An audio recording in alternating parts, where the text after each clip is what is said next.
my ex-student, Veronica. She studied at high school here in Verbania, but then she had an eventful life and she's still having lots of interesting experience. So she's going to tell us. So my name is Veronica Bellintani and I've studied here English with my professor at the Cavalieri High School. After that I went to study Arabic at university and I did a master in transitional justice. I've been working with refugees for the past 4 years, and in this experience I've met my now husband, who is a Syrian guy from Damascus, who has been through a lot during his life after the uprising in 2011, and he has been tortured by the Assad regime for 9 months, and I'm willing to tell his story to you and to my professor and try to share his experience. Yes, tell us. Can you introduce the situation, the historic situation, the present situation in Syria, please? So, Syria had been under the dictatorship of the al-Assad family since the first coup in 1973.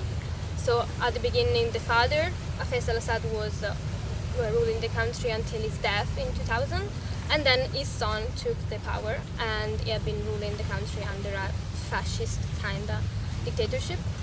In 2011, after the various uprisings of the Arab Spring in Egypt and Libya, also in Syria, they started to go into the street and ask for reforms and democracy, elections. So they weren't really asking for a regime change, but they were asking for reforms and for being able to participate in the country.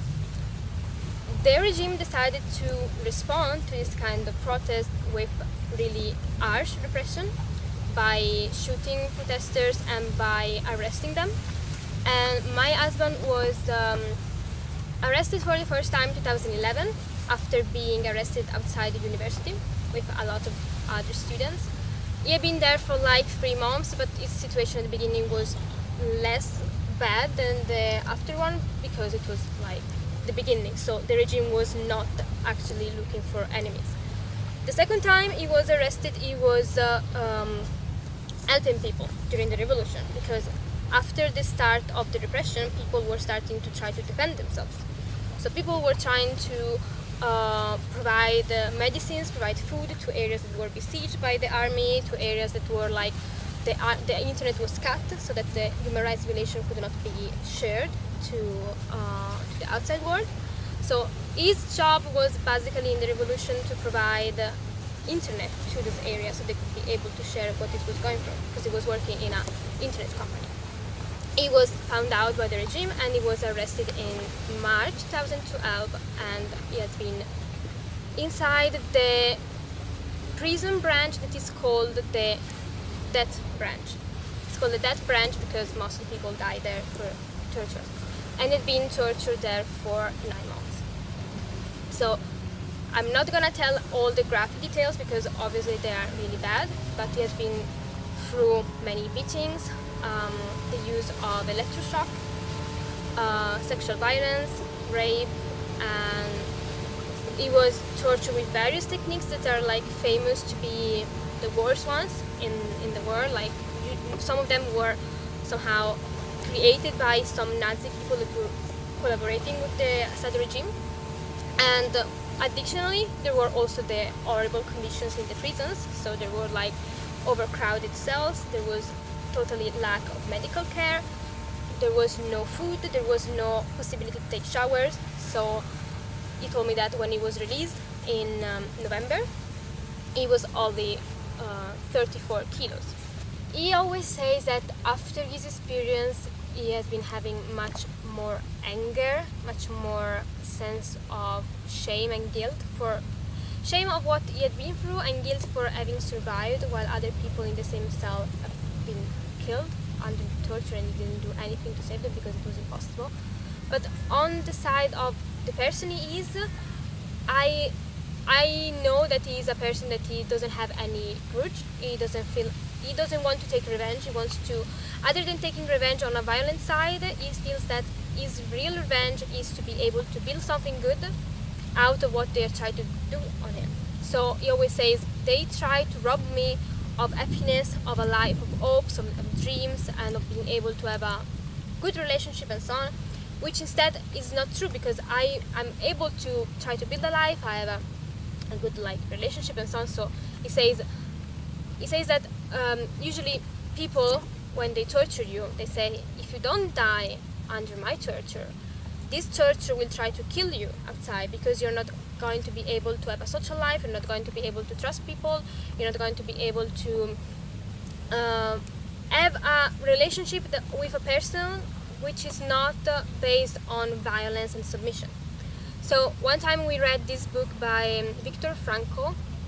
He is a psychologist who is a survivor of the Holocaust, and he develops a kind of theory of how you survive this kind of situation. And he says this quote that is printed in my mind. It says that the only freedom that people cannot take from you is the freedom to be able to react in your own way to what people do to you. So they may have taken from him the freedom of being able to live normally during those 9 months, to be able to see his family, to be able to eat and shower like normal people.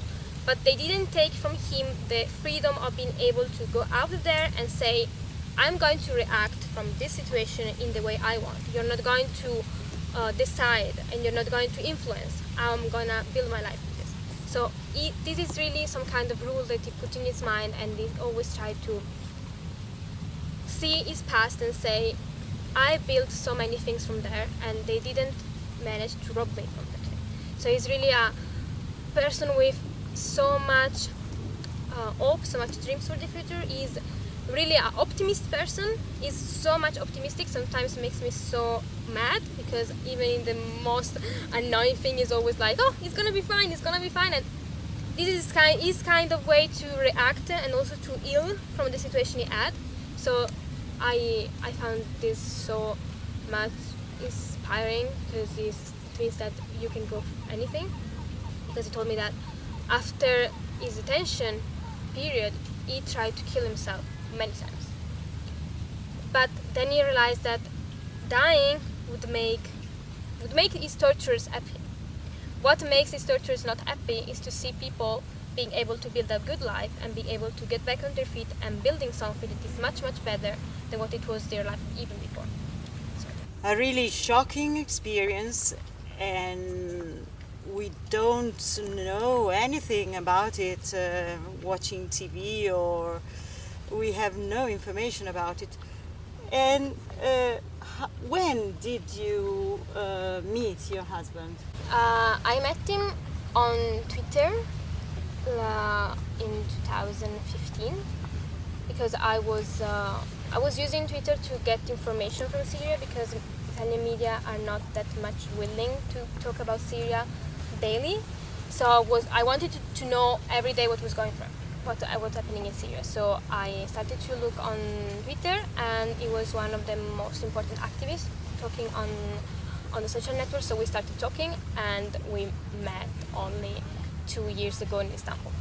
So this is how we met. We met many years after his release and everything. So obviously, as a person, physically he is a different person from. You would never know that he's been a torture survivor. You would never know, because he looks like a normal person, normal guy, normal 28 guy. He's not 34 kilos now. No.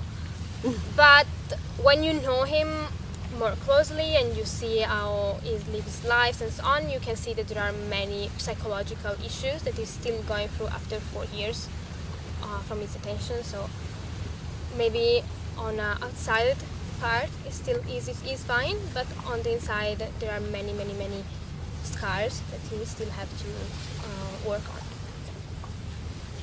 Can you give us some examples of psychological difficulties, problems? When I met him the first time, we were staying together in a hotel in Istanbul, and he was taking a shower every 2 hours.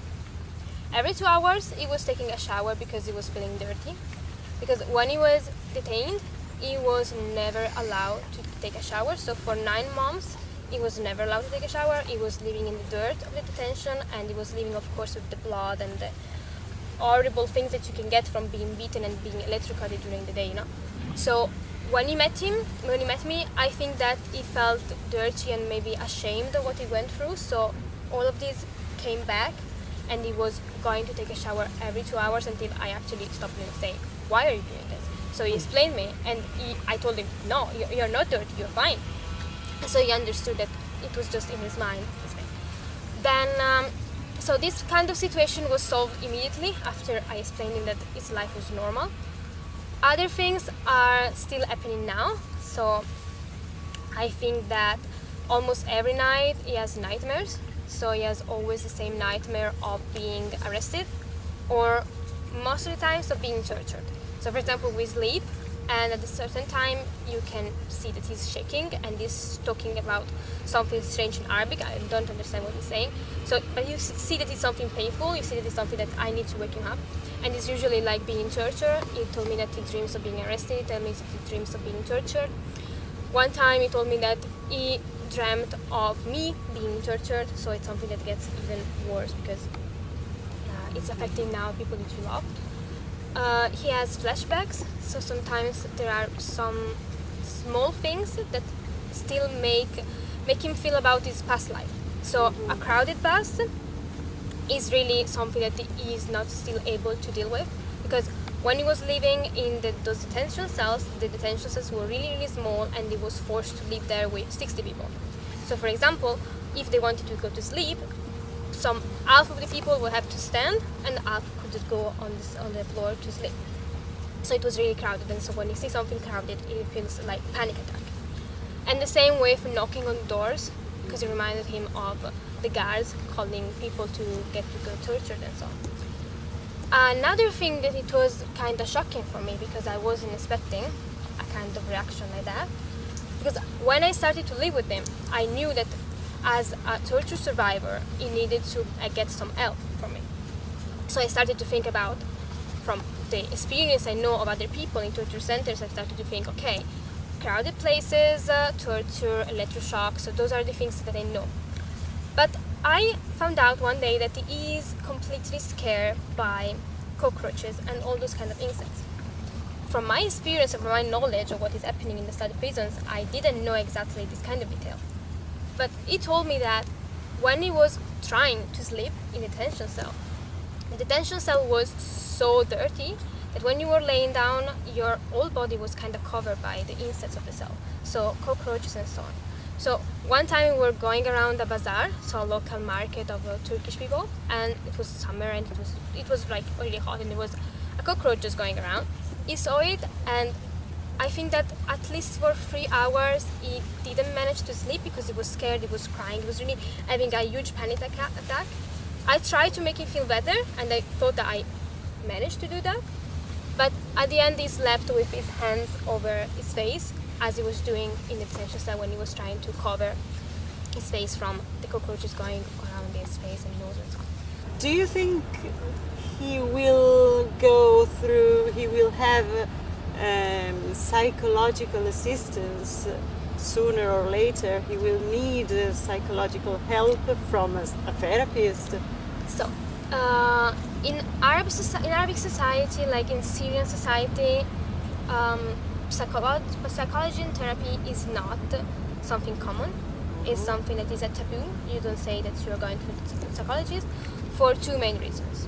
The first reason is that people don't believe in psychology.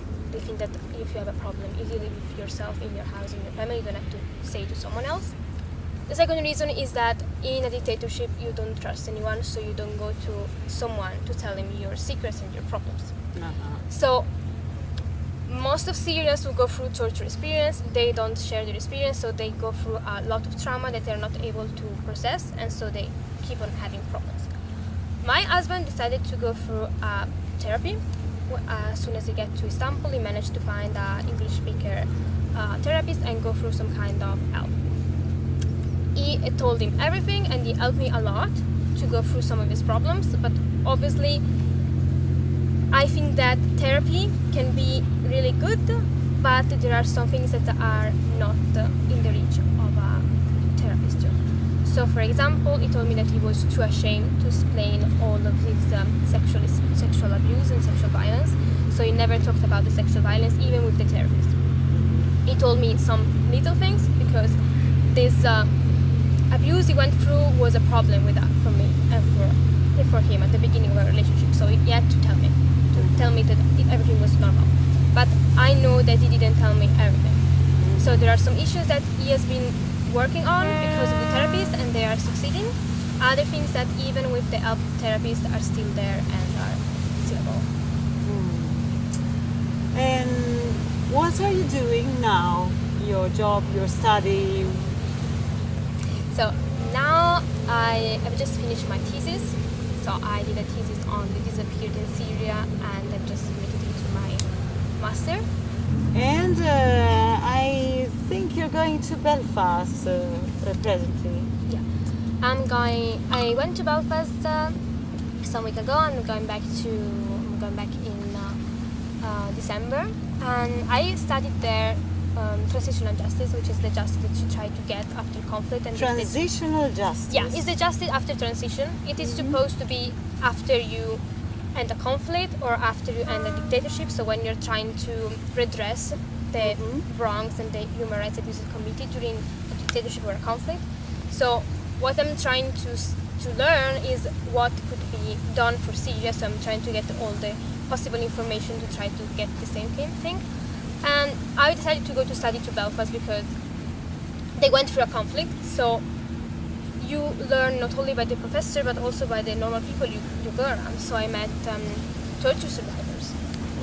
I met people who are still looking for information about the disappeared people, or families that their loved ones have been killed by, for example, the British Army. So they're trying to get some information, but the state instead says we are not responsible for anything.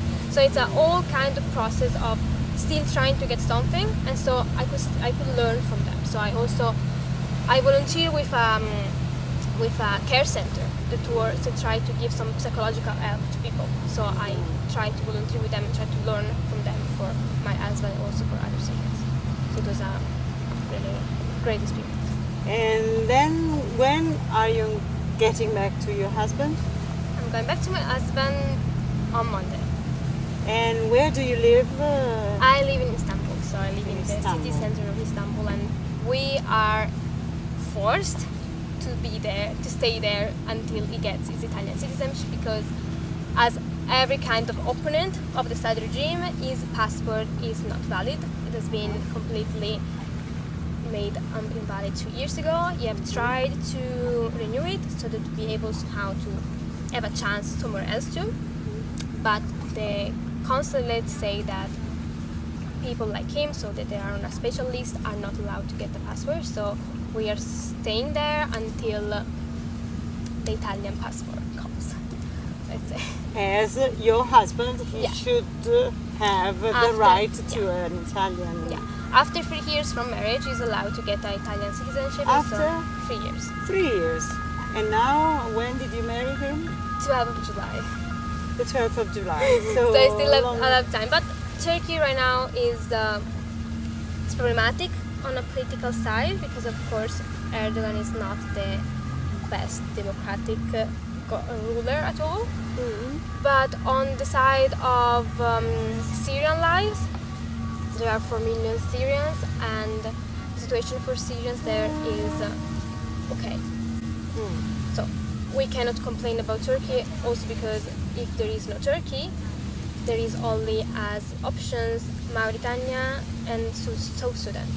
So obviously I wouldn't like to move to Mauritania and South Sudan. Much so better than... it's much better to stay put in Turkey and hope for the best, and let's try to. And do you work there?